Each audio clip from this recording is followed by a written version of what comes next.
Thank you for being with us. This is Faris. I'm your host for the Startup Grind Detroit, and I'm really delighted to have today with us a guest, Cesar. Cesar, it's really a pleasure to have you with us today with Startup Detroit. Thank you. Nice to be here. Yeah, it's speaking of grind, as you know, Startup Grind Detroit has Mhm. all kinds of things and ideas. And I would love for just our, viewers today to hear a little bit more about Caesar. So let's just start with who is Caesar and what do you do? Well, this Caesar. Yeah. So yes, thank you very much. I'm based in here in foggy San Francisco, just the way it is here in the summer. And so I am the founder of Resonate, and which something I started. So gosh, I think it's been close to like 10 years now. And so I work in sales and marketing. My background is I'm a multicultural person, part American, part Filipino, part Latino. Um, been really going to school. I went to school in London for a bit, American school, and I came here to San Francisco for undergrad and graduate. And then I started pursuing my doctorate in leadership about 7 years ago. And so that's really what I've been doing. I'm married, I don't have any kids, and my wife has her own business, which I can chat about a little later, in terms of resiliency. And it's called Haiku Films. And so she does documentaries and corporate videos for companies you've heard of, like, Oracle and Splunk and those guys and folks that you haven't heard of.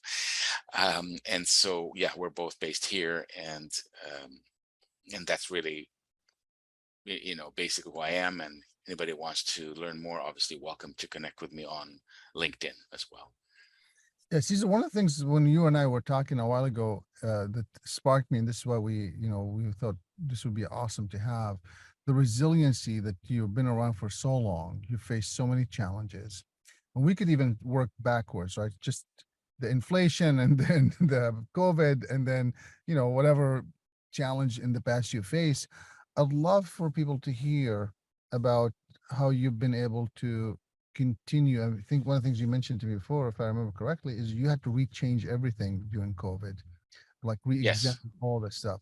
And these are the things I would love to see if we could, like, pull out of you and have the listeners hear some of these stories. So maybe there are lessons learned. And if just so the listeners could understand, you support organization with their sales process, right? So therefore, you yes, always see in the sales coming in and out and how fast they go in and how slow they go in.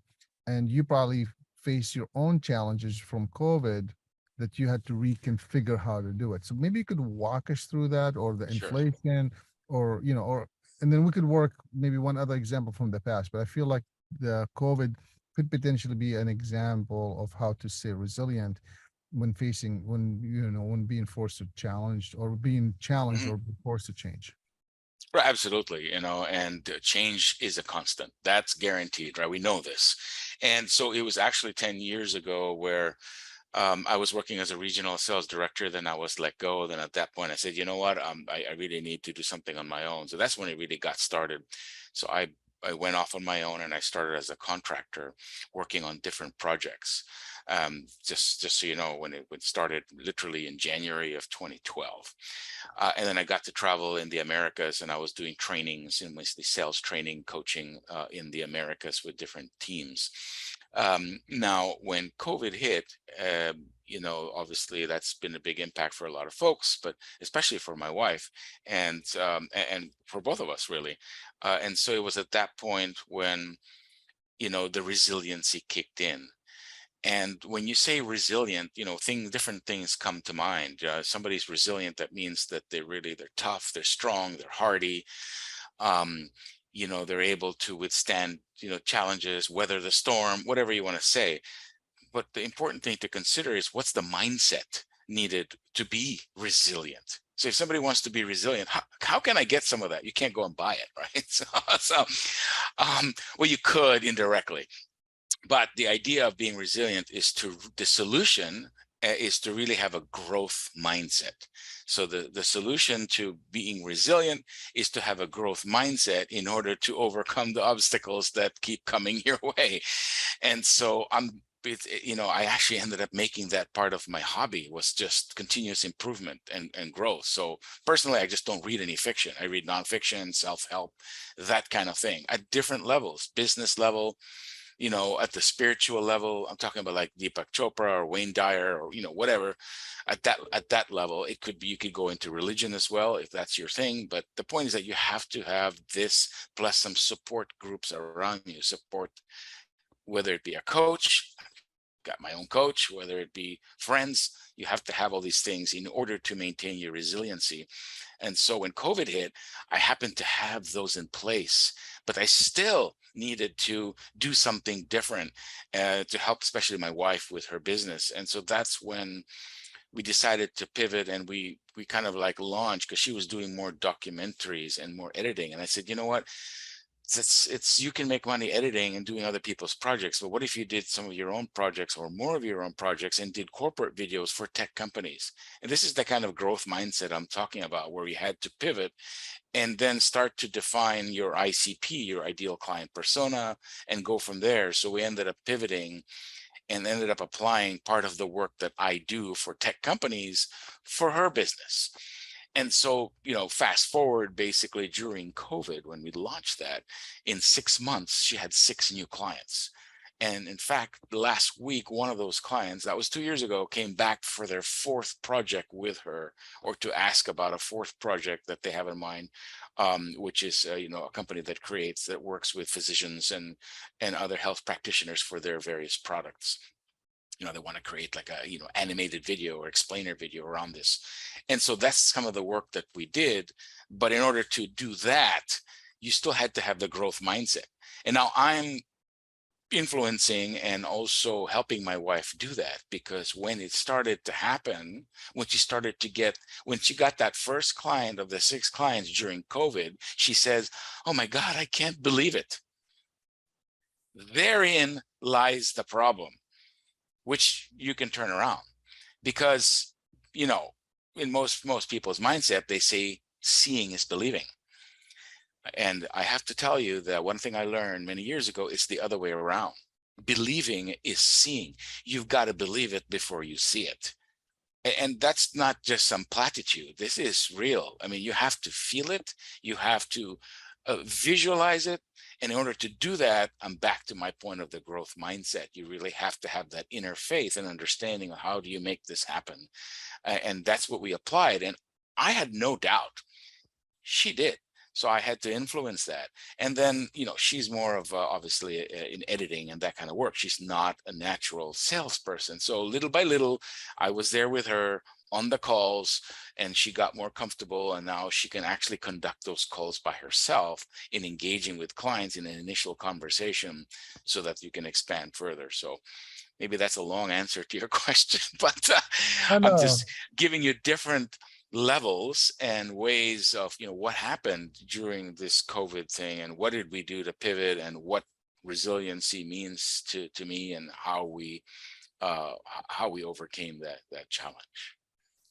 I love that. I mean, honestly, Cesar, as you know, I have a program called the Resilient Entrepreneur Program, which basically walks through those steps. And you described, from my perspective, the perfect storm of something's changing, look around and see what you have, so you could leverage it, so you could offer something, and you could pilot an our product or a service. And that's exactly what you did. You might not have thought of it that way, but that's exactly the process that you went through, saying, "You've Yes. got this. Can you do something else with it? Then can you pilot it? And then can we start offering it? And or can we offer something different, and then we can pilot it that." That's brilliant. Now walk me through. I mean, you've been doing this for exactly 10 years. This year. So you've had your ups and downs. Would you mind sharing with us like some of the grinds that you feel that no matter how small or how big you become, you feel like you've hit grinding, and how you dealt with it? Right. No, no, for sure. And sooner or later, I think one has to realize and understand your strengths and weaknesses, and more importantly, what you enjoy doing, what you don't enjoy doing. Right. You have to factor both of those in.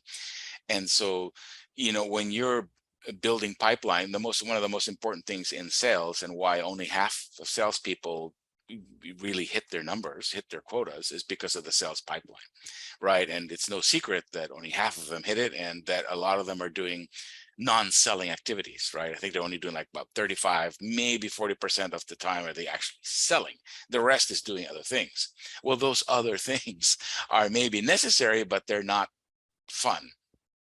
And they sap your energy so that when you do go and sell, your energy is not at the same level anymore. So you have to figure out a way, which I did, on how to focus on what your strengths are. Just like when you pivoted, you want to focus on and brainstorm on what are potential strengths you have, what are things you like doing, and then you have to go and test it. Of course, as an entrepreneur, there is no way in heaven you're going to be able to innovate without taking risks. You have to be able to have that risk mindset along with a growth mindset. And so that's what ended up happening. But building the pipeline, I think, is what's not easy. That's a daily grind.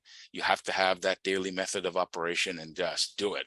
And so I ended up, for me, I used to do that. I did that for years. And so what I ended up doing is just outsourcing that piece of it. And so when I started looking for ways to outsource that, it was in 2018, I started testing different ways to outsource this. And you probably, like me or other people out there, that you get like 5 or 6 of these things every week. People are reaching out to you. Hey, you want to call, we can help you with this lead generation thing. We can help you with that appointment setting, whatever that is. That's the daily grind that I help with. And I figured out some ways that actually work and work on a consistent basis, in order to fill the pipeline without you having to struggle and do the daily grind on it, because I don't enjoy doing it anymore. I'd rather be in front of people, brainstorming, strategizing, talking about some models that I have for growing their business. So that's what I did and what I continue to do today. Very cool. Thank you for sharing that. Sure. Now, if I remember, Cesar, you actually came up with, besides having your own system, you came up with also a way to outsource some of the pieces to the right people. So as an entrepreneur, I think one of the things that we see a lot of entrepreneurs sometimes, as struggle with, is the whole concept of delegation, as well as trust with other, people doing the work. Walk us through what you went through to get there, if you don't mind. Yeah, it's, as in any relationship, it's amazing. One of the things I learned, I think, is that if you don't trust yourself enough, you're not going to trust others. It's the same thing. If you don't love yourself enough, how are you going to love others? It's the same thing. So you have to build your own self-trust and confidence first in order to be able to release the control, because you can't delegate and let other people do it unless you release the control. Now, doesn't mean you just ignore everything. You just need to understand what are those aspects, right? And this is what I've been doing. What are those aspects that I need to know and understand from what other people are doing based on what I've given them and tasks I've given them to do. So obviously you use certain key reports and key metrics. You don't need a whole bunch of them. You just need a couple of them to understand, okay, here's what we need to do. And you just focus on those, right? And then you do things that you have to do to modify it. And so focusing on the metrics, this is what I had to do, was to understand, okay, what's really important here? I don't want to micromanage people either, because I know how difficult it is in the work that they're doing. So all I'm doing is really just supporting them, helping them when they face their own challenges in their outreach. And then that way I'm coaching them, because I do coaching. So I'm applying that in the moment to help them, overcome what they're facing. So I had to do that for myself first, understand, so that I can appreciate where the folks that I am delegating to, what they're facing, what they're going through, because I've been there, done that. And so now it's just a matter of how can I support the other person to help them succeed, and at the same time get out of the way. So, it's without the micromanaging piece, because then, but again, that starts internally, that starts with you, and then building from there. Lovely.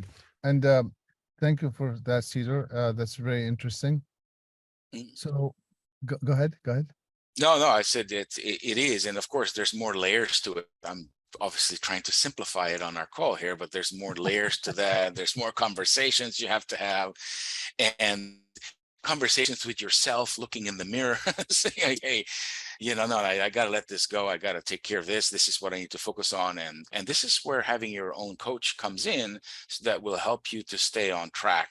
And, I mean, it's no secret that some of the key sports people have 2 or 3 coaches, right? One for the mindset, one for the nutrition and health, and one for the actual skill in the movement of whether it's the golf stroke, like what Tiger Woods does.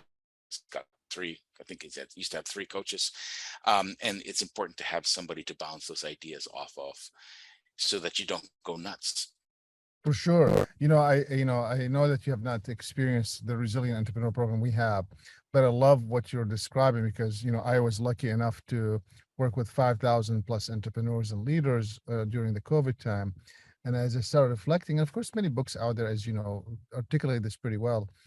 For me, as I started listening to you and I started listening to these entrepreneurs, it became clear to me the pathway, which I call them their 4 pillars that are done, which is one is the mindset, the second is the self, the third is the business if you have a business, or the community if you have a community, and the fourth is the moving forward. And I love how you just keep going back and forth to all of them. Yeah, well, Because it's you're doing it, right? That's what it comes down to. You're doing it. When you're doing it, it's just it feels fluid. You can't, it's not boxes, it's more of like water is running through between all of them, and you're just doing it all the time. Fantastic.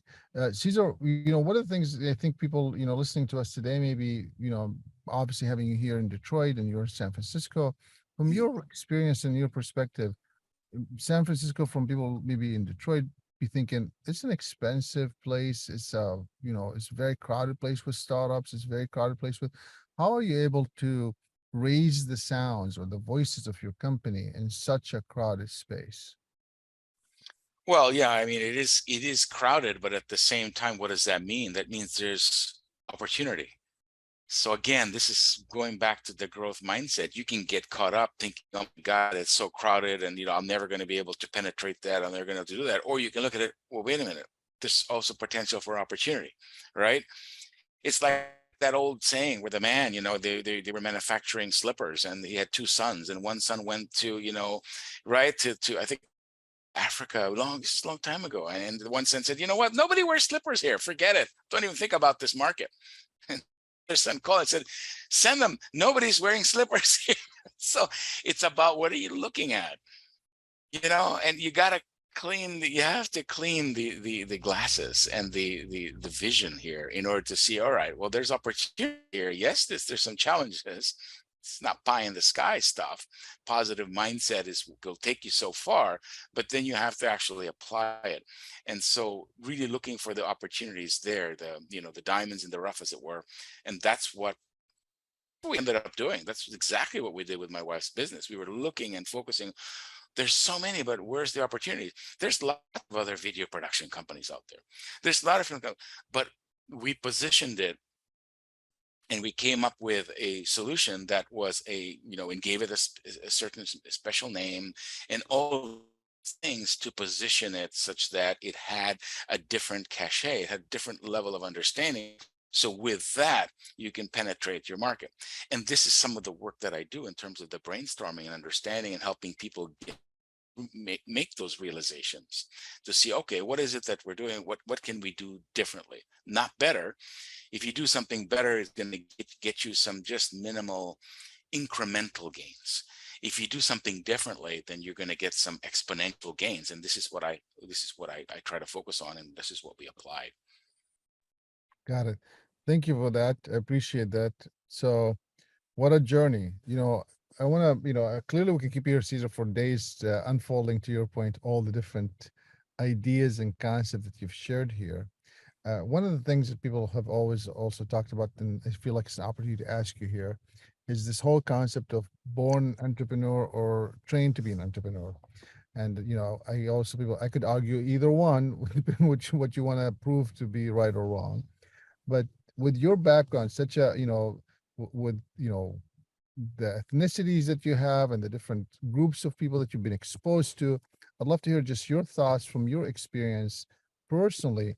of what do you think helped or or maybe help, or hurt you having the background that you have, being such a diverse background? Well, as far as entrepreneur, yeah, I mean, it's like, gosh, I think that yeah, my family, they had their own business, right? Um, I was actually born in a beauty salon. So, I mean, it's just that was the business, that my family Which had a side of the business. family was that? It was on my mom's side. It was basically in the Philippines. We had a beauty and science, hair and beauty science school, and there was a salon. And long story short, my grandmother ended up winning the presidential medal for empowering women. It's crazy. So the entrepreneur spark was already there, and then I just enjoyed business, and then I just do that, ever since. And then I was always trying to do different things on my own, from buying and selling cars to, whatever it is, it starts somewhere. And there's that spark in there somewhere when you're always trying different stuff and you're failing more than half the time. I mean, meaning losing money. It took me out 6 or 7 cars to realize, what? There isn't a whole lot of money in buying and selling used cars. But I really enjoyed them. I enjoyed driving them, and then I would sell them and get something else. But the point is that that's where the spark started, right? And I did this while I was in university here in San Francisco at USF. And so, and then from there, it just expanded, and I would always have an entrepreneur's mindset. So I'm working for another company, but I have an entrepreneurial thinking. So I would propose we should do a business plan. I was the national sales and marketing manager for a manufacturing company that made like office furniture kind of stuff. And so, I propose we should do a business plan every year. So every year we'd sit down and we'd prepare it. Here's what we want to target. So it's a sales and marketing plan. But I put that hat on to really understand here's what you need to be successful. So I think I just developed that spark, that I had over the years to apply it to more business, with business rigor and mindset. And that's what helped to succeed. If you don't, and it's part of what I do now. I volunteer at the San Francisco Renaissance Entrepreneurship Center. So I've been doing that for 15 years. It was created as a nonprofit created for women and minorities to help empower them. But of course, everybody's welcome to attend. They have a business planning class. I'm a business planning coach, and I meet with some of those folks. And so I understand how important it is to plan. And, I'm all behind the Benjamin Franklin saying, right? If you fail to plan, well, what happens. So you plan to fail. And that's what I try to do that. And when I work with people, we develop that. So again, back to being an entrepreneur, I think you have to be able to plan that. For me, the spark was there. I just developed it, and I learned from others. I was a workshop junkie for a while because I loved in continuous improvement. I love to do that kind of stuff. So I would go to different things, and I figured, what if I just came away with one idea and I actually applied it? Whether I knew it already or I didn't know it, what if I actually applied it consistently? Would it make a difference? So I would do that and would test different things. And that's really what brought me to where I am I today, love wherever, that. wherever that is. So, No, Cesar, I think you're on, this whole sentence of, if I take one thing that I could apply, whether you know it or not, is a very powerful statement, because to your point, I see so many leaders and entrepreneurs learning about something and it sounds really good and they would like to implement it, but it never sees the light, day of light. And I've always believed, and this in sales really well, right? You gotta just get the nose out of the way. So you gotta practice, right? It's all about practicing. So if you put an idea to work, and if even if I go back to your example of selling used cars, it mm, didn't work for you, right? It didn't work for you, but we know it works. It just wasn't a fit for you. So the practice right. allows you to figure out, do you want to do it? Does it align with your personality? Does it align with what you're doing? Does it align with what you want to do in life? And that's powerful for you to be able to say that, all right, it works for lots of other people sell cars, used cars, and they make money. It just didn't work for Caesar. It's just his personality and his work ethics, and his approach and his background is not a fit. It's a great fit for what you're doing now, right? So my point is that practice allows you to figure out what you could improve on or what you should shift your priorities because you may be stronger somewhere else. Right. What a powerful statement. And I appreciate you sharing that. Sure. Cesar, we can keep you all day, but I know you have a few more things to do. My And I want to, my part of my daily method of operation we yeah, talked about earlier, the DMO, right? So okay. So tell people what that is. Go ahead. well, just the daily method of operation, the DMO. It's just, what are you doing on a daily basis to hit your objectives? So it's part of the planning piece. When I say planning, by the way, just in case that's vague, it's really what are your objectives, strategies, and tactics. So the daily method of operation is what are those tactics that you're doing specifically that are helping you to accomplish the strategy, to place the strategies to hit the objective. And so if those is all clear, then you know what you need to do on a daily basis to make it happen. So Yep. that's yeah, that's what I mean by that. Thank you. Cesar, so just to be respectful, maybe you could, if you were to go back today and tell someone who's starting up a business today, whether it's technology or non-technology, what would you tell the young Caesar 10 years ago? What would you tell yourself then? Not necessarily that you would have listened, also people, because your capacity today of understanding is completely different than what it was 10 years ago or a year ago or whatever the time is. So what would you tell someone? Could be a word, could be a sentence. What would you say? I would say that you have to keep trying different things. And to this day, I still continue testing and trying different services because of my service in my Accelerate sales service specifically, just like the one I use to help my wife turn around her business. I'm constantly testing and trying different things. And so at the time before, I didn't. I was sort of like afraid to take some chances, or, I was too skeptical or what have you. And now I just said, yeah, really? And people tell me, yeah, we can do this. We can do it. Great. Okay. So I give people a chance to prove themselves, but I actually try it.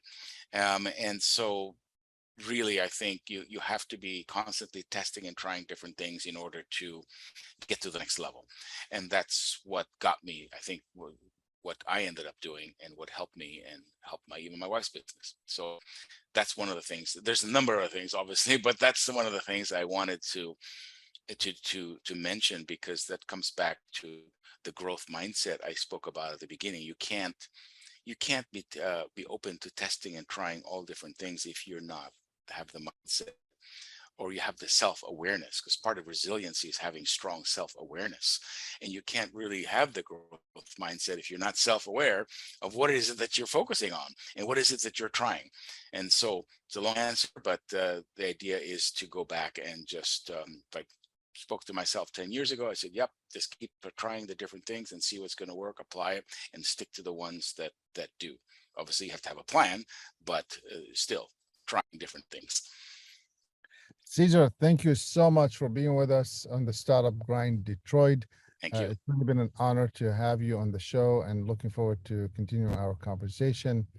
For our listeners, thank you for tuning in. Till the next time, this is Faris Alami. This is Startup Grind Detroit. Thanks for being with us. Thank you, Cesar. Thank you very much. That was fun.